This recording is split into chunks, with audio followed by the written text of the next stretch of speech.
দাবি করলে মানা যায়? তাইলে দেশে এত কিছু হইতো না। ছাত্ররা দাবি তো করতেছে, ছাত্রদের কি এরা কোনো কিছু চায়? এরা একটা দাবি তো। তাদের যা দুষ্টুটি ছিল এইগুলো আলোচনার বিষয় না, তাদের ভালো যেগুলো ছিল এগুলো আলোচনা করে আমরা আমাদের ঈমান তাজা করব। সাহাবায়ে কেরামের মধ্যে আলী রাদিয়াল্লাহু তাআলা আনহু, আমির মুআবিয়া রাদিয়াল্লাহু তাআলা আনহু, দুইজনের মধ্যে যুদ্ধ হয়েছে। দুইজনের মধ্যে যুদ্ধ হয়েছে, উভয় পক্ষেই তো সাহাবী ছিলেন। আমির মুআবিয়াও সাহাবী ছিলেন, আলী কাররামাল্লাহু ওয়াজহা তিনিও সাহাবী ছিলেন। আলী রাদিয়াল্লাহু তাআলা আনহুর পক্ষেও সাহাবায়ে কেরাম ছিলেন, আমির মুআবিয়া রাদিয়াল্লাহু তাআলার পক্ষেও সাহাবায়ে কেরাম ছিলেন। কারে আপনি কি বলবেন? এই ইতিহাস তালাশ করে আমার ফায়দা কি? কেন যুদ্ধ হইল, কি গাদ্দারি হইল, কি ষড়যন্ত্র হইল, কি খারাপি হইল, এইগুলো তালাশ করে করে আমার লাভ কি? তাদের যে ঘটনা ঘটেছে এটার মধ্যে অবশ্যই কোনো খায়ের ছিল, কোনো ফায়দা ছিল, কোনো লাভ ছিল। এখন বলবেন হুজুর এটার মধ্যে কি লাভ? কত সাহাবায়ে কেরাম মারা গেছে যুদ্ধের ময়দানে, তো অসুবিধা কি? সাহাবায়ে কেরাম যারা মারা গেছে আল্লাহ তাআলা তাদের শাহাদাতের মর্যাদা দিয়েছেন। কোন মুফাসসির, কোন ফকিহ, কোন মুফতি, কোন মুহাদ্দিস এই কথা বলে না যারা আলীর পক্ষে ছিল তারা শহীদ হয়েছে, যারা আমির মুআবিয়ার পক্ষে ছিল তারা জাহান্নামে গেছে, যারা আমির মুআবিয়ার পক্ষে ছিল তারা শহীদ হয়েছে, যারা আলীর পক্ষে ছিল তারা জাহান্নামে গেছে। এই কথা কেউ বলে না দুনিয়া, কেউ বলে না। কোন মুফতি, কোন মুহাদ্দিস, কোন মুফাসসির যদি এই কথা বলতে না পারে তার পিছনে অবশ্যই কোনো কারণ আছে। না আমি ছিদ্র তালাশ করতেছি, কি হইতে পারে এখানে? আরে ভাই আমার এটা তালাশ করার দরকার নাই তো। আমার আগে তো চলে গেছে আরো 1300 বছর চলে গেছে, 1400 বছর চলে গেছে। তারা যা তালাশ করে তারা তালাশ করেছে, আপনি কি তালাশ করবেন? দুনিয়া বিবি বড় বড় মুহাদ্দিস মুফতি যারা ছিলেন, আইম্মায়ে কেরাম যারা ছিলেন, তারাও তো তাদের জীবন তো পার হয়েছে। তারা তাদের দুই দলের কোন দলকে একবারের জন্য বলে না যে এই দলে যারা ছিল তারা জাহান্নামে, এই দলে যারা ছিল যারা জান্নাতে, এই কথা একজনও বলে না। তারা মুসলমান ছিলেন। তাদের মধ্যে যা ঘটনা ঘটেছে সেখান থেকে দোষ তালাশ করে সাহাবায়ে কেরামের বদনাম করার কোনো সুযোগ নাই। আমির মুআবিয়া রাদিয়াল্লাহু তাআলা আনহুকে বদনাম করার কোনো সুযোগ নাই। আমির মুআবিয়ার কি দাবি ছিল? একটু একটা ক্লু আমি আপনাদেরকে বলতে চাই। কি দাবি ছিল? আমির মুআবিয়া কেন যুদ্ধ করলেন?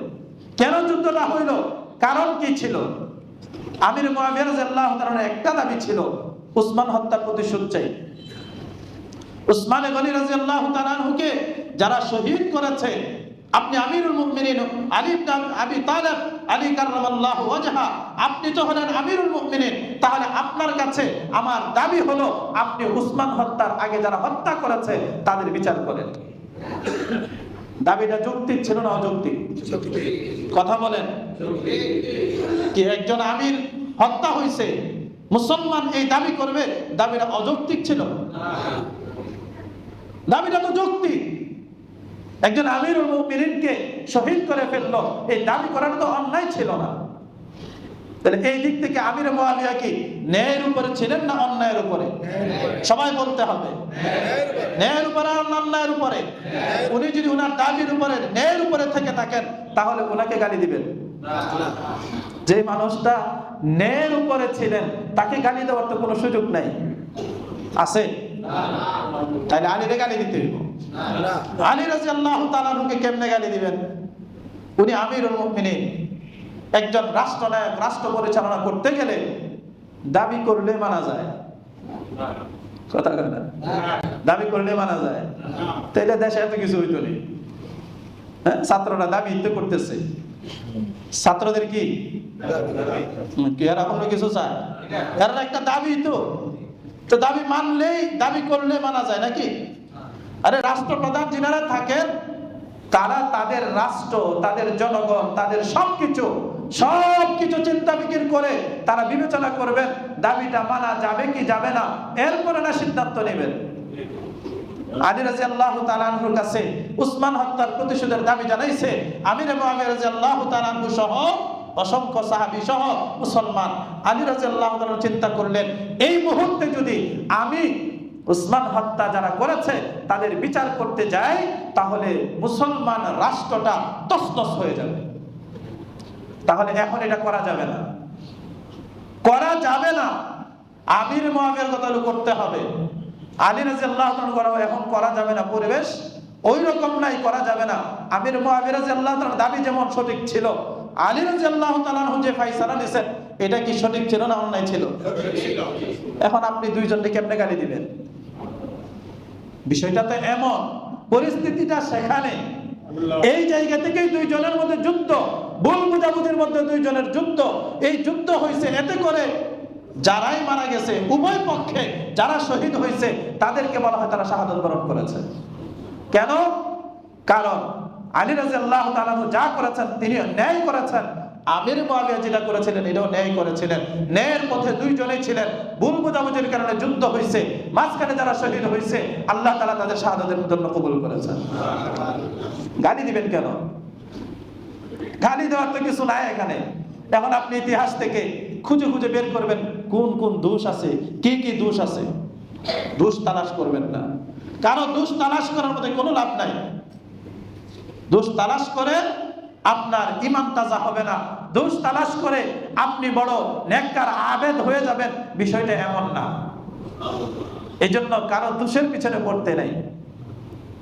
সাহাবায়ে কেরাম আল্লাহ তাআলা তাদের কি যে কুরবানি তারা করেছেন, নিজের মাতৃভূমি ত্যাগ করা, আত্মীয় স্বজন ত্যাগ করা, মা বাবা ত্যাগ করা, ছেলে মেয়ে ত্যাগ করা, বিবি ত্যাগ করা, নিজের ঘর বাড়ি ত্যাগ করা, ব্যবসা বাণিজ্য ত্যাগ করা, সবকিছু ছেড়ে দেওয়া, এই কুরবানি আপনারা আমার আপনার জীবনে কোনোদিনও সম্ভব না। যারা এই কুরবানি করেছেন তাদের নাম হলো সাহাবী। আনসার সাহাবী যারা ছিলেন তারা কি করেছেন? মুহাজিরদের জন্য কি না করেছেন? তারা নিজের দুইটা ঘর, পছন্দের দুইটা ঘর, বলছে ভাই তোমাকে আমার নবী আমার সাথে ভাই ভাই সম্পর্ক করায় দিছে, অতএব কারণে তুমি আমার ভাই, আমার এই দুইটা ঘর আছে, প্রথমে তুমি বলো তোমার কাছে কোনটা ভালো লাগে, যেটা ভালো লাগে এটা তোমার, যেটা তোমার পছন্দ না সেটা হইলো আমার। এরা আনসার সাহাবী। সাহাবায়ে কেরামের মধ্যে এমন ছিল আনসার সাহাবীদের একজনের 3টা 4টা বউ ছিল, বউ ছিল 3টা 4টা, সবগুলোর সামনে দাঁড় করাইছে। তখন তো পর্দার আয়াত নাজিল হয়নি, পর্দা করা ফরজ না তখনও। চারুরা বিবিকে সামনে দাঁড় করে বলছে ভাই তুমি আমার ভাই, আল্লাহ রাসূল বলছেন তুমি আমার ভাই, অতএব তুমি আমার ভাই। তুমি সবকিছু ছেড়ে এসেছো, তুমি মুহাজির, তুমি সবকিছু ছেড়ে এসেছো, বিবি বাচ্চা ছেড়ে এসেছো, ঘর বাড়ি ছেড়ে এসেছো, বাগান ছেড়ে এসেছো, ব্যবসা ছেড়ে এসেছো, যত টাকা পয়সা ছিল সবকিছু ছেড়ে দিয়েছো, আমার কাছে এসেছো রিক্ত হস্তে। আল্লাহ রাসূল বলে দিয়েছেন তুমি আমার ভাই, তুমি আমার ভাই। এখন তোমার একজন বিবির প্রয়োজন।